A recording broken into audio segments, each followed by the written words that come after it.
Hello, my name is Reverend Aki Ahim, and I'm here today to talk to you about the plan.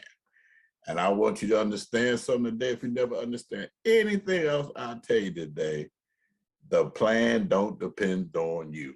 It depends on the one that made the plan, who is God. Now, this, I believe, is a very important subject today because a lot of us have made plans. And for whatever reason, we've changed the plans, we've scrapped the plans, we threw them away.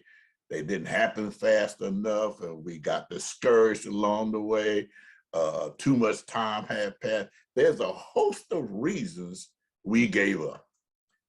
But I'm here today to encourage you that if you trust and believe in God, you shouldn't want to give up because you know in the end you win. Listen, there's a plan that took 412 years to come to pass. But God had set this plan into motion. And this plan that he set into motion was with Israel when he sent them down into the land of Egypt. Now, just to give you a little bit of what happens, I want to read this to you so that you could get an idea what the plan was. Then we're going to get into this. Okay. Now, in Exodus chapter 3, verses 7, it says, "And the Lord said, I have surely seen the affliction of my people which are in Egypt, and have heard their cry by reason of their taskmasters. For I know their sorrows. And I am," now remember who I am is, "I am come down to deliver them out of the hand of the Egyptians, and to bring them up out of that land unto a good land, a large, unto a land flowing with milk and honey, unto a place of the Canaanites and the Hivites and the Amorites and the Perizzites and the Hivites and the Jebusites. Now, therefore, behold, the cry of the children of Israel has come unto me, and I have also seen the oppression wherewith the Egyptians oppressed them. Come now, therefore, I will send thee unto Pharaoh, and thou may bring us my people, the children of Israel, out of Egypt." That was the plan, to deliver the children of Israel out of Egypt. And he was going to do it in spectacular fashion. Now, this plan, you got to understand something, and this is going to take a little bit because I got to set the stage for you so you'll understand how this works. The plan he put into place was not a 1-minute plan. I told you this whole plan took over 400 years. But he brought it because it was a lot of pieces involved. So bear with me, and you're going to enjoy this. You're going to learn something. And I guarantee you, you're going to use this in your life, and you will win. Okay? With that being said, I'm going to come back to this right after this.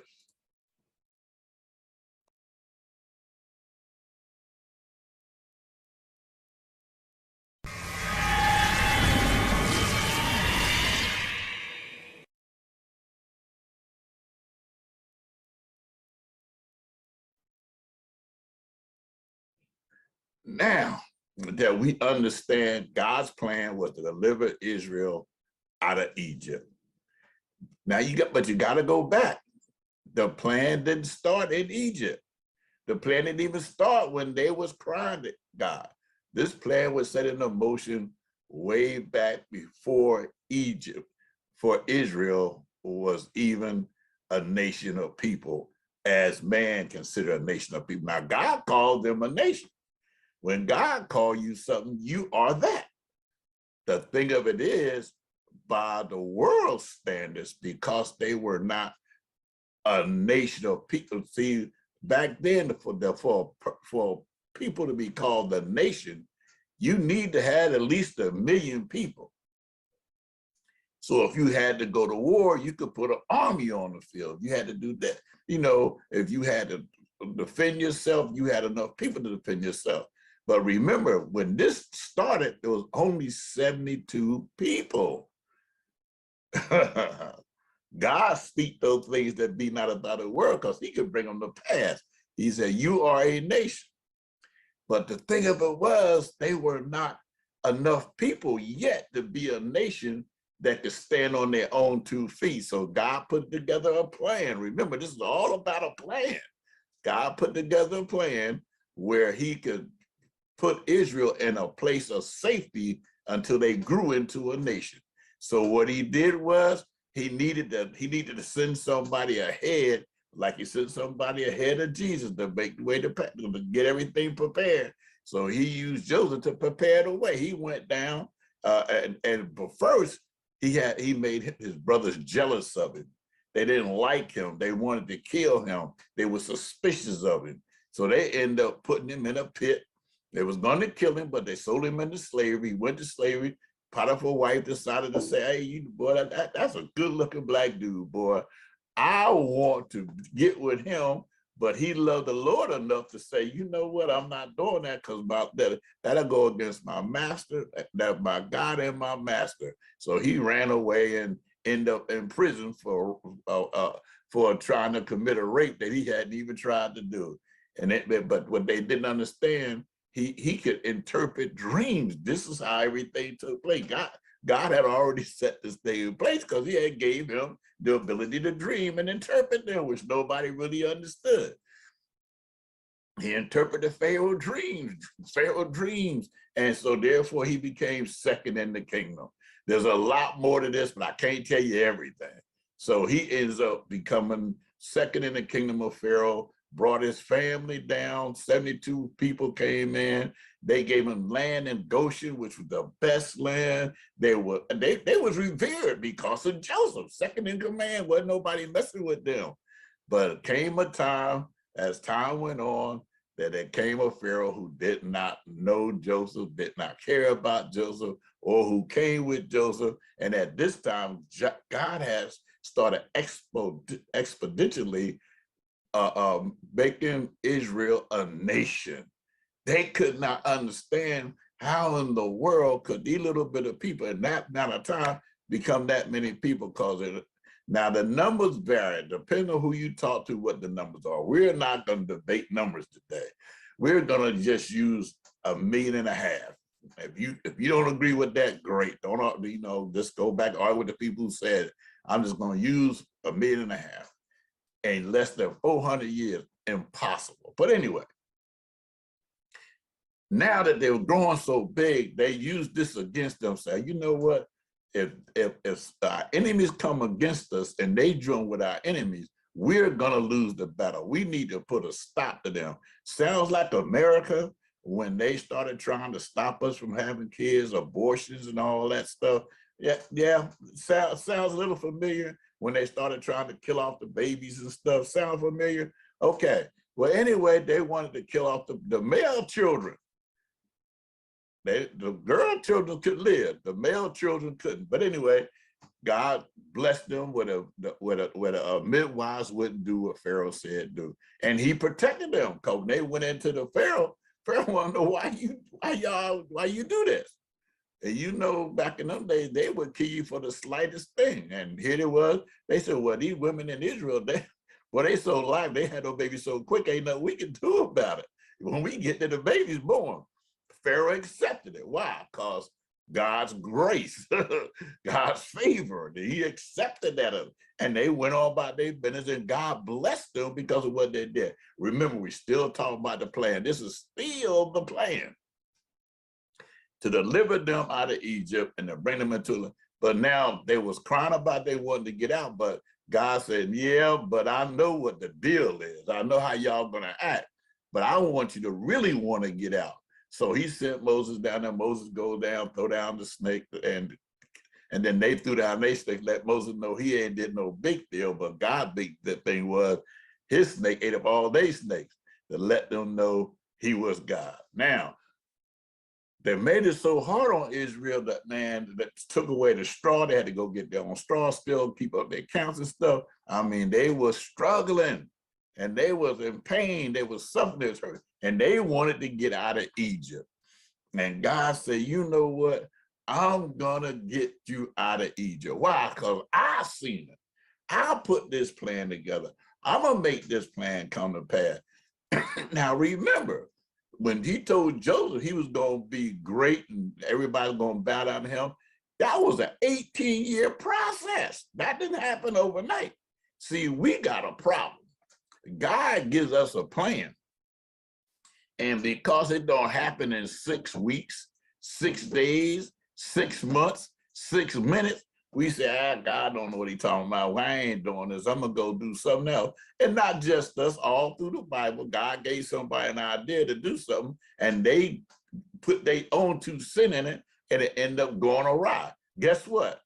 God told Moses he was going to be delivered, but Moses got tired of waiting on God, so he go kill somebody to become the deliverer. So he ends up in the desert for 40 years, which he probably wouldn't have had to do if he would have just followed God's plan. But Sarah Abraham did the same thing. God told them, you two are gonna have the baby. They decided to have the baby with somebody else, which is still causing a problem in the East today because they didn't follow God's plan. They didn't have the patience.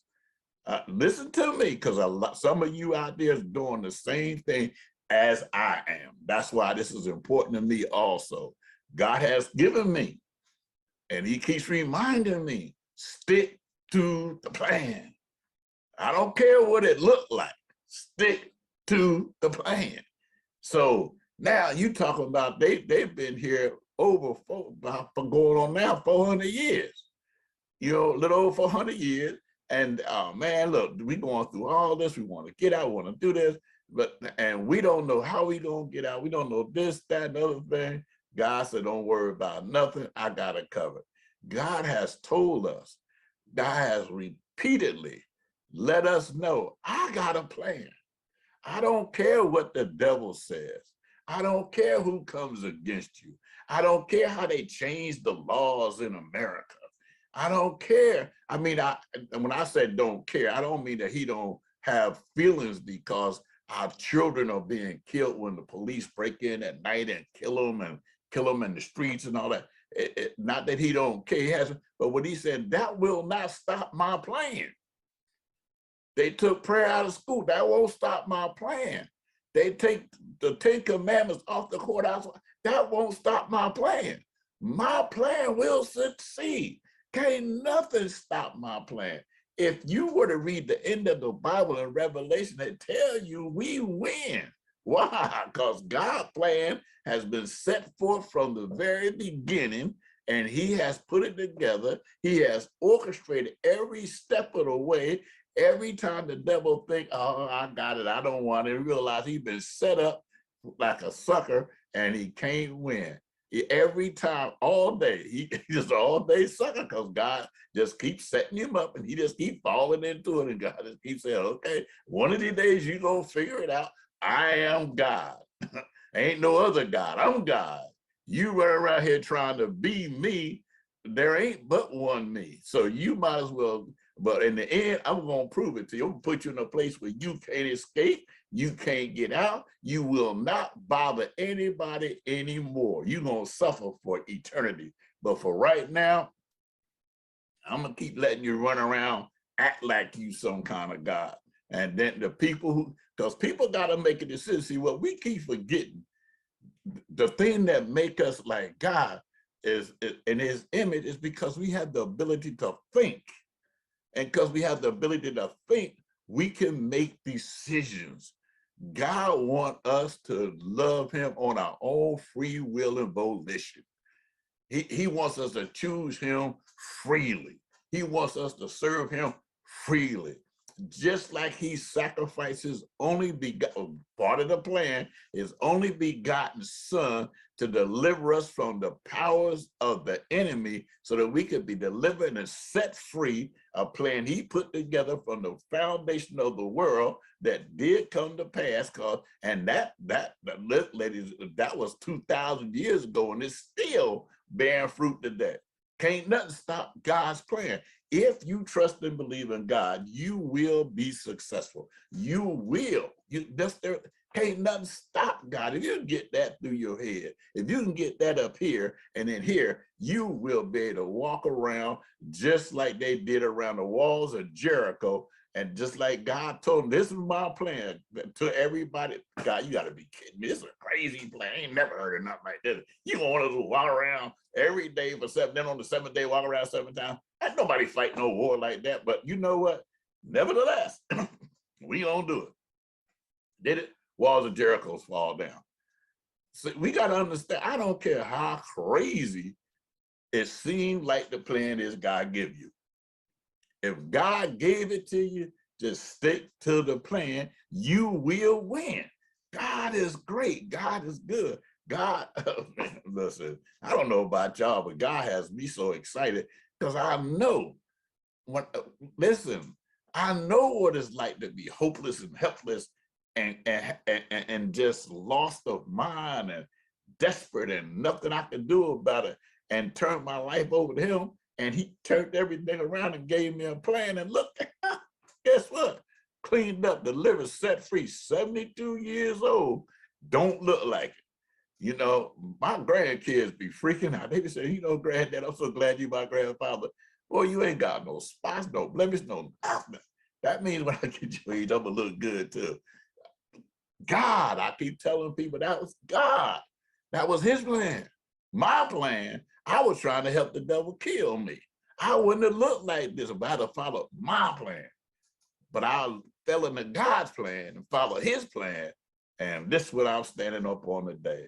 Smiling, laughing, happy as I can be. Life ain't perfect, but everything with God is better than it is without it. You know what? Now follow the plan.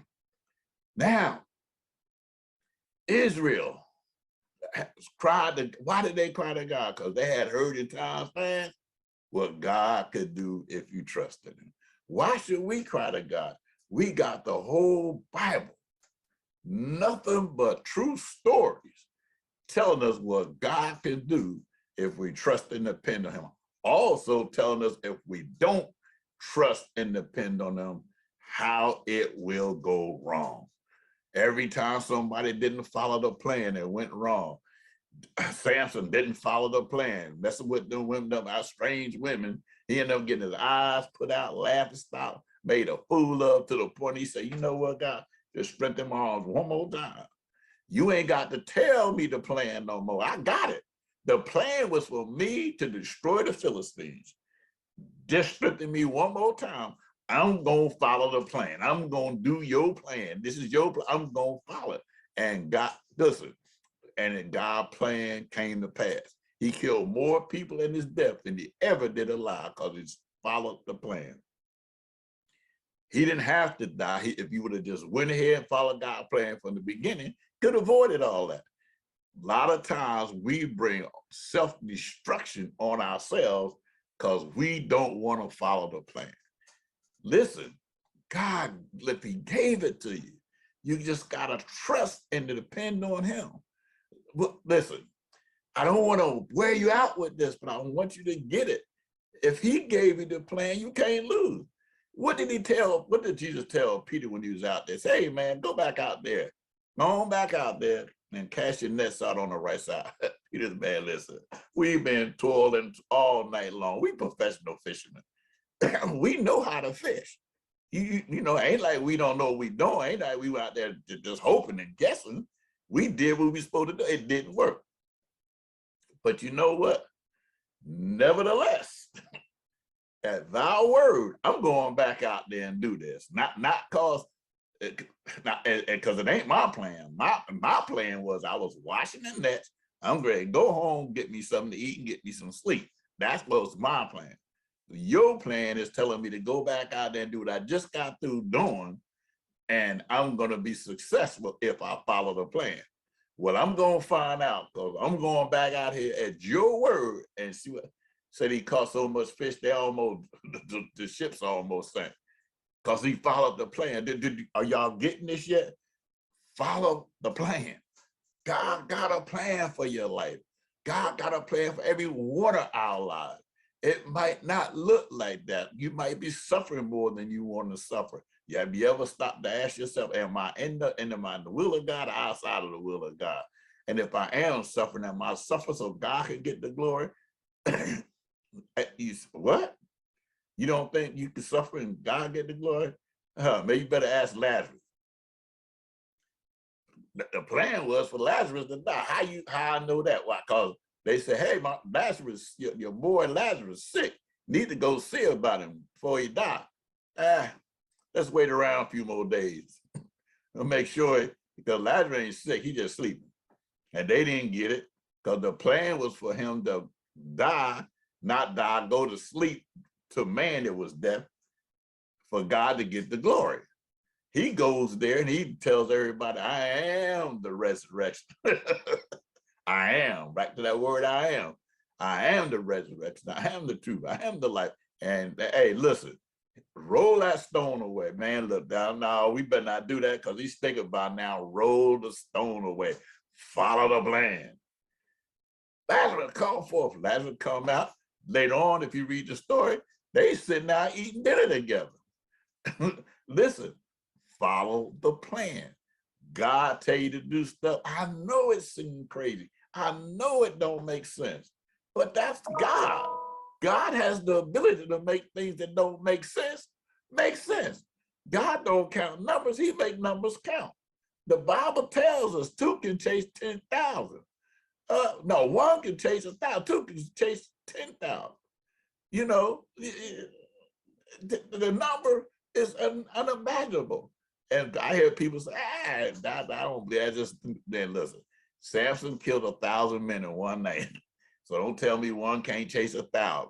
One man did it. So if you stick to the plan, it can happen. God loves us. He wants us to succeed and be successful, but he's not gonna make you do it. He's gonna give you the ability to do it. He's gonna give you the plan to do it. It's your choice, your decision. Am I gonna stick to it? Am I gonna quit before success comes? If it's 18 years and the 17th year, am I gonna quit? If it's 400 years and a 300 year, I'm gonna quit. I quit just before the saying that the plan is gonna succeed. Then I become an abject failure. Then I wanna blame God. A lot of times we wanna blame God for stuff that ain't God, it's us. If we follow God, follow the plan. One of the plans God gave us that we done got away from, and when I say we, I'm not talking about just we of the household, I'm talking about we as human beings. He said, train up a child in the way it should go. And when it's old, it shall not depart, it will come back. Now, but we have decided we're not gonna train our kids up no more. We're gonna let them do whatever they wanna do. We don't want them to go through what we went through. You know, we got all that. And now we run around here, kids run around killing up kids in school, bringing M16 to school, shooting people, just going through everything. I mean, murder is unprecedented now. They got suicide pacts, got all this stuff going on because we decided not to follow the plan. We need to get back to following the plan and teaching our kids about who God is. They'll know what I am, that I am mean, because he's gonna demonstrate it to them, just like he demonstrated to us. Listen, I hope this was inspirational to you. I pray that it brought some light to you, that you understand God time is not our time. When he says something's gonna happen, it's gonna happen. It might not be when we think. What's the saying we got in church? He might not come when we want him, but he's always on time. One of these days, we don't really believe that. Like right now, some of you might even be searching for a job, want to work from home, tired of going out doing things. Well, this is not about that, but I do work for a living. So if you look on in my description, there's a link tree there. that can answer any of those questions you want answered about how to work from home, how to make money, how to do different things. You know, there's a lot there. I'm not telling about that today. You just go to the link tree and just pick what you want and go from there. Okay, listen, there's some more parts to this. I got one I'm coming up with that I'm looking forward to doing with my pastor, and it's going to be called The War of the Gods. Listen, you think this is good? The War of the Gods is going to be great. It's going to teach you some things about you that you thought it wasn't you, that was everybody else, but it's you. Okay? Looking forward to seeing you, looking forward to being with you. God bless you, God keep you, God watch over you. Bye.